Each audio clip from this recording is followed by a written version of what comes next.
Welcome back to Fox Recaps. Today, I'm going to explain the movie Before the Fall, released in the year 2004. The premise of the movie is set in 1942 Germany. Friedrich Weimer is the son of a poor factory worker. He recently graduated from high school and wants to study further, but the financial condition of their family doesn't allow it. His father hopes that one day Friedrich will be a higher-level factory worker and make a better living than him. Other than doing small jobs, Friedrich loves to box. He trains in the town's local gym and is quite skillful. One morning, a boxing trainer and teacher of a Nazi school, Napola, brings his students to the boxing center. Friedrich is made to fight a student who's a professional boxer. He shows great skills in the fight that impresses the trainer. He manages to beat the opponent to the ground, but the win is only ensured when he knocks him out. In the last second, Friedrich feels bad for the opponent and loses the match. Although he wasn't the victor, he managed to catch the trainer's attention. The man asks him to apply for Napola since he has the physique and good health to get in. Initially, Friedrich is reluctant because his father is anti-Nazi. However, if he graduates from Napola, he will be one of the elite soldiers who will never have to worry about money. In the afternoon, he goes to the application center where his health and speech are checked. After confirming that he qualifies in every aspect, the officers approve him. Now all he has to do is get a consent signature from his father and he will be admitted to the most prestigious academy in Germany. Friedrich returns home late that day and shows his father the papers.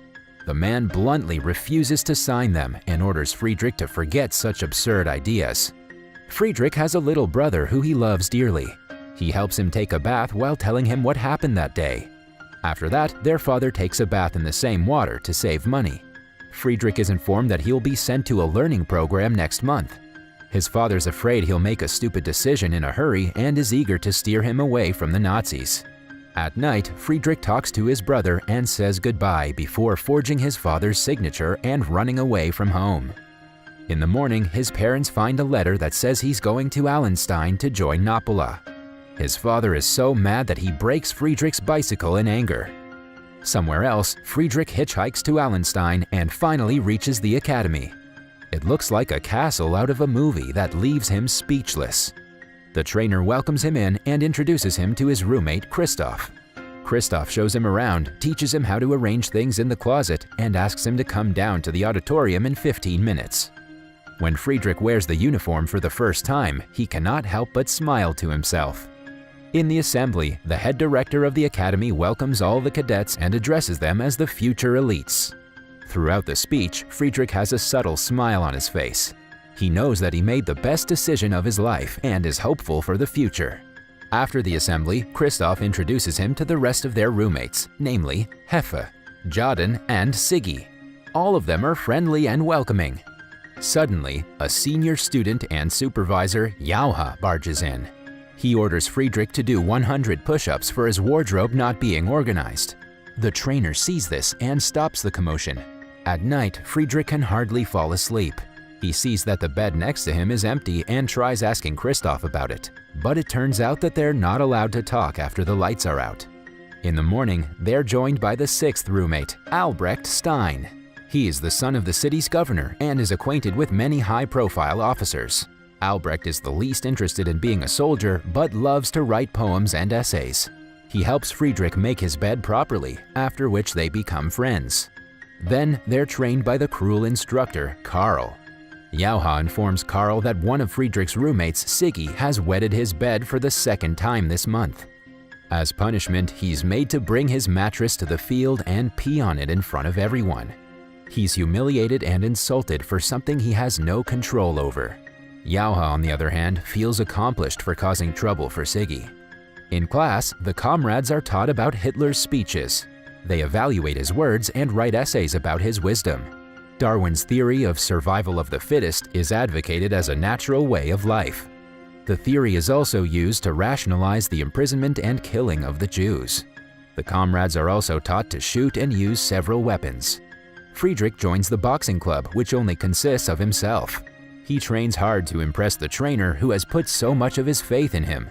It turns out that Napola was the boxing champion in the inter-school competition, but has been losing for the past few years.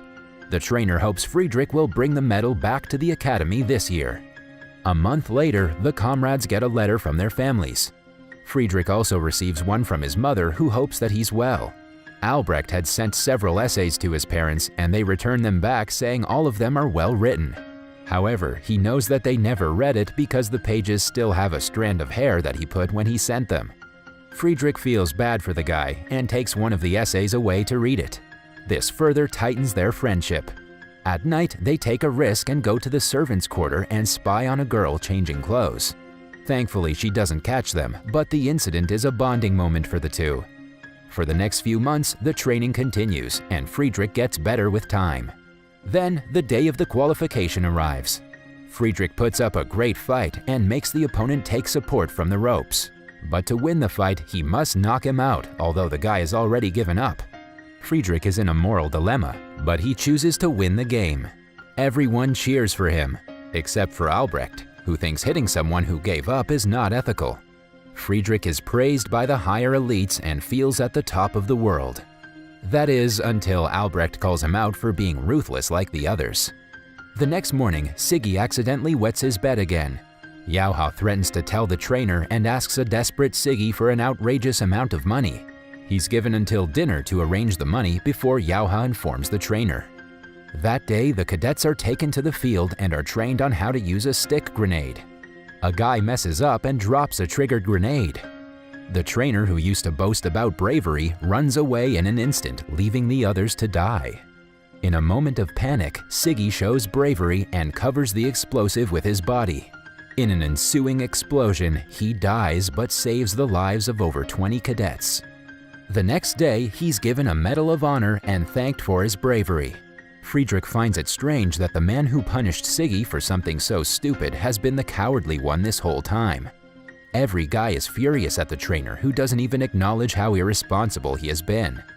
The next day, he lectures them on building tougher stomach muscles and asks one of the guys to punch him in the stomach.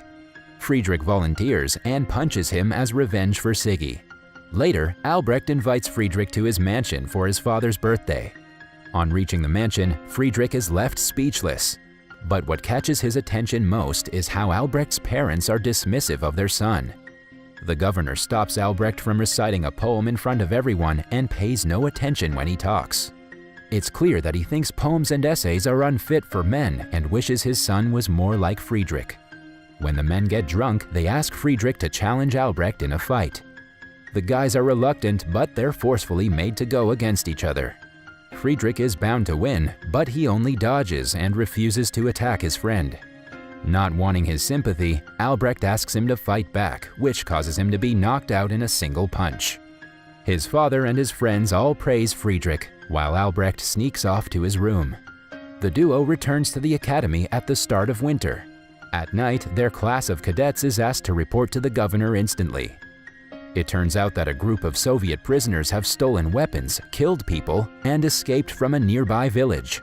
The class is made to separate into groups and asked to catch the prisoners by force. They are also handed rifles and encouraged to shoot at sight. Albrecht and Friedrich end up in the same team yet again. A while later, they come across a group of people running away from a hideout. They openly fire at them, which ends all their lives. But on taking a closer look, they're shocked to see the prisoners are just a bunch of kids. Albrecht tries saving the one that's still alive and goes into a frenzy while trying to do it. Just then, his father arrives and shoots the guy dead. He also orders Albrecht to man up and walks away. Albrecht has 1,000 things going on in his head that make him puke. Later, he witnesses his father rounding up the prisoners and executing every single one of them. Friedrich gets into a fight with a guy, resulting in them being imprisoned for 24 hours as punishment. The next day in literature class, the teacher asks everyone to write a poem about winter. When they're done, Albrecht is called to the front of the class to recite his. Initially, he describes how he feels about wintertime and how it has changed since he was a kid. But the poem takes a turn when he starts going against his father's principles and calling him out for killing helpless children last night. The teacher takes him to the director's office and his father is called. He strictly asks Albrecht to write a better poem tomorrow, but Albrecht refuses, claiming that he still stands by what he said. As a result, he is expelled and drafted to a fight on the Eastern Front. Friedrich only finds out about this when he's let out of the cell. He doesn't understand why Albrecht had to write the poem and recite it in front of the class. Albrecht claims that it brought him peace and he doesn't regret doing it. The two get into a slight argument but end up crying in each other's arms in the end. For the next training, the cadets are made to go into a hole on a frozen lake and come out through another. Christoph goes first and joins the two holes with a rope so it would be easier for the others. When it's Albrecht's turn, he jumps inside but stops midway. Friedrich realizes what he's doing and frantically looks for him on the ice. He finds Albrecht, who touches the ice from beneath as a last goodbye. He eventually drowns and dies in the incident. Friedrich can do nothing but cry and is brought to his room by his friends. At night, he writes an obituary for his friend and gives it to the director, who refuses to publish it in the newspaper. According to him, the place in the newspaper's obituary section is for people who died for their leader, the soldiers, and for their nation. Albrecht's father also gets the news about his death. While his wife cries, he just claims that Albrecht was too weak and shows no remorse. Friedrich is still mourning the death when the boxing instructor asks him to think about his future. The final fight of the boxing tournament is the next day, and he wants Friedrich to be ready for it. The following day, even the governor is in the audience, smiling like his son never died. Friedrich fights with all his might for the first half. However, seeing the governor's smile triggers something in him, causing him to take down all the defense. In the end, the opponent wins and Napola is humiliated.